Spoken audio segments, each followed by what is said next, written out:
en lisant l'Évangile qu'on a ce matin qui nous parle de joug et de fardeau léger. Ça m'a fait penser à un moment de mes vacances de l'été dernier. C'est bon de prendre des vacances, ça viendra dans mon cas.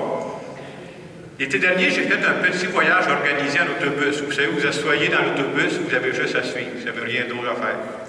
Je suis allé visiter la ville de Philadelphie et des environs. À quelques kilomètres de la ville de Philadelphie existe une localité qui s'appelle Lancaster.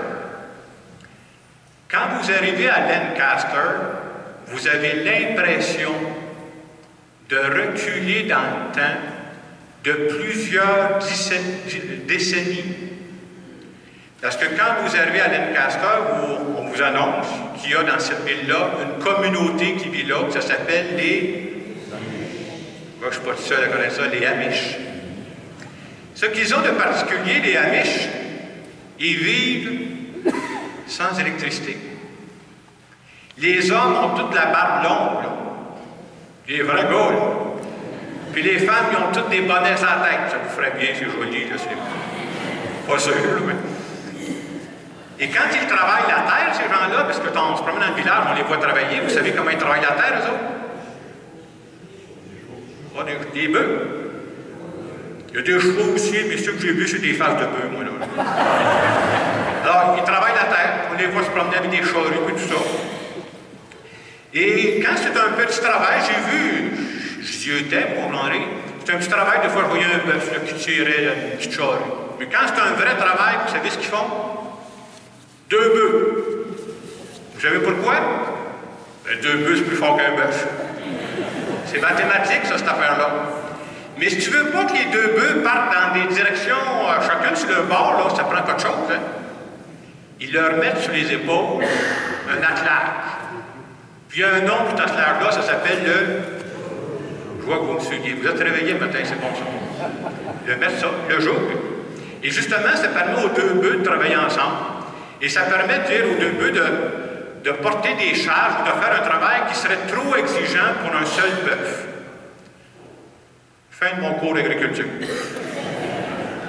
Ce matin, dans l'Évangile, Jésus nous dit « Mon joug est facile à porter et mon fardeau léger. » Moi, je peux vous dire que je suis venu au monde en ville, sur l'asphalte. Moi, je suis un citadin au bout. Là. Mon père a vécu cette ferme, moi, je n'ai pas connu ça. Là.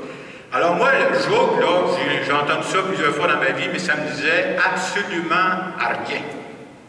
Mais à un moment donné, ça serait bon que je sois au courant, que je me déniaise. Alors ce matin, je vais vous montrer que je me suis déniaisé. Voici à quoi ça ressemble un joug.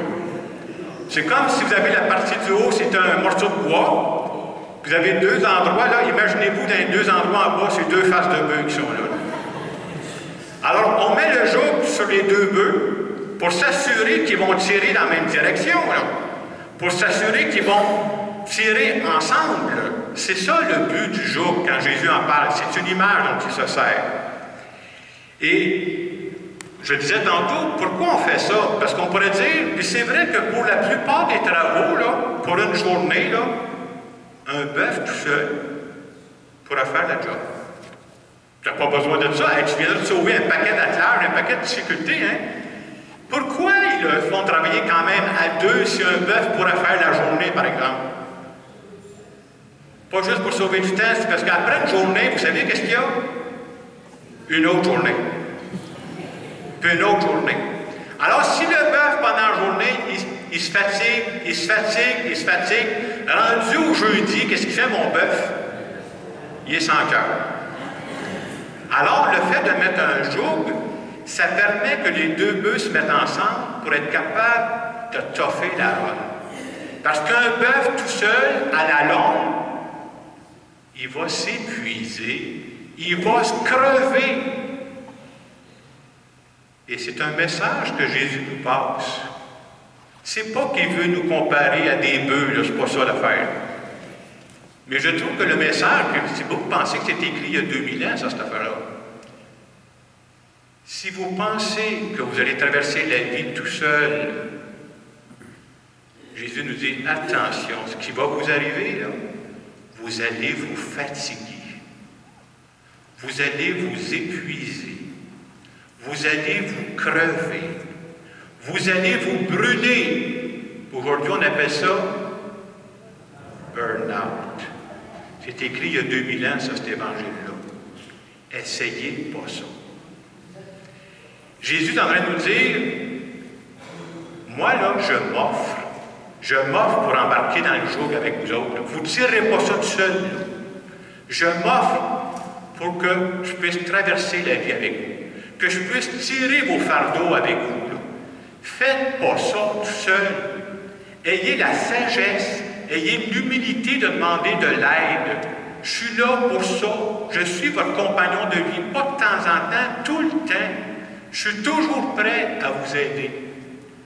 Et des gens me disent, c'est bien beau ce genre, là, mais quand est-ce que je l'ai vu, moi, Dieu, rentrer dans le joug à côté de moi pour tirer, là? La plupart du temps, Dieu passe à travers les personnes qui sont sur notre route. On peut appeler ça des anges. On peut appeler ça des envoyés de Dieu.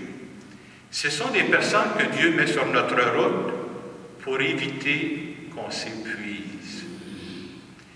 Et on peut jouer aux femmes solides, aux hommes solides, mais à certains moments de notre vie, on est tous des personnes fragiles. Il n'y a pas d'exception là-dedans. Là.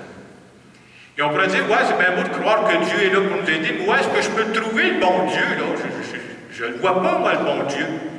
Et dans la deuxième lecture d'aujourd'hui, Saint Paul nous disait, l'Esprit de Dieu habite en vous. Nous autres, les chrétiennes, on croit que je n'ai pas besoin de courir après Dieu, je n'ai pas besoin de le chercher au bout du monde. Je crois qu'il est toujours en moi. Et je me suis dit, je pourrais très bien faire un beau pèlerinage en Israël où Jésus a vécu. J'ai eu la chance de le faire, je suis gâté de la vie, là. Il était là. Je peux aller à l'oratoire Saint-Joseph, il est là. Je peux aller à Saint-Anne-de-Beaupré, il est là. Mais quand moi je suis tout seul dans le fond de ma chambre, il est là. C'est à ça que je crois. Ce Dieu-là est là pour m'accompagner. Et bien entendu, pour le rencontrer, sa présence est toujours discrète. On croit un Dieu qui ne s'impose pas. Si moi je suis toujours à l'extérieur en train de courir après les affaires, je ne le rencontrerai jamais. Parce qu'il est à l'intérieur de moi. Ça demande une certaine discipline de s'arrêter de temps en temps pour descendre à l'intérieur de soi. Et je le disais tantôt, c'est comme si en disant qu'il veut embarquer dans le joug avec nous autres, il est en train de dire, hey, c'est collé ça, quand tu es dans le joug, c'est collé, cette affaire-là. Je vais être votre compagnon de vie. Et des fois, beaucoup de gens rêveraient à un Dieu magique. Un Dieu magique, ça serait faire en sorte que moi, mes fardeaux, là, il va les prendre à sa place. C'est pas ça qu'il dit. Jésus ne dit pas qu'il va nous enlever nos fardeaux. Il ne dit pas qu'il va les faire disparaître. Mais il dit, je vais les porter avec vous autres. J'enlèverai pas les croix de votre vie. Ça fait partie de la vie humaine. Mais c'est pas vrai que je vais vous laisser tout seul sécher avec ça. Et le grand problème, je le disais tantôt, c'est qu'on peut avoir un compagnon de vie. Hein, ça fait plus de 50 ans, moi, qui marche à côté de moi.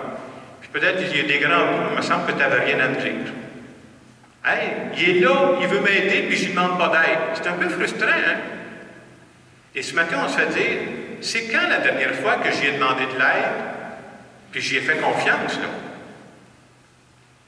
Le grand danger, puis je me mets là-dedans, des fois, là, je fais le maximum. Puis quand je suis rendu bien fatigué, là, 9 à 1, Dieu vient m'aider. Je peux-tu y parler avant le 9 à 1? C'est ce qu'il veut faire, en tout cas, à travers l'Évangile de ce matin.